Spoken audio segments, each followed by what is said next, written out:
Сигурно ще ни хванат. Може ли да не мрънкаш, бял чедър мак? Внимателно!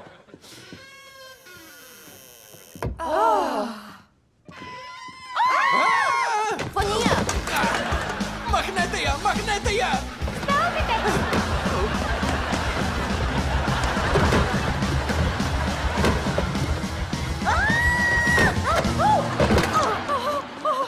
Госпожо Дензър Динкинс, добре ли сте? Още слагаш ударение на Динк.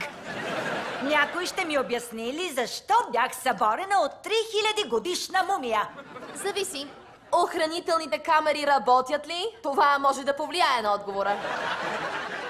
Кой е отговорен? Предполагам, че е малката госпожица Петфала. Не, Труди, не беше Ринди. Аз бях. Аз съм виновен. Логан? Не трябва да го правиш. Да, трябва. Аз бях този, който отвори саркофага и извади мумията. Беше глупава шега. Линди опита да ме спре, но не я послушах. Логан, много съм разочарована от теб. Да, често ми го казват.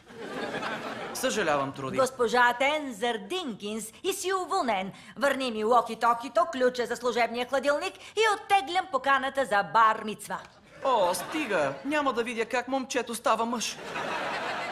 Добра работа, информация. О, аз съм Стълби. Вече не. Много мило, благодаря. Да дойда ли на бар мицва? Не прекалявай. Логан, защо го направи? Защото работата е важна за теб. Много се стара за нея. Заслужаваш да я запазиш. Благодаря.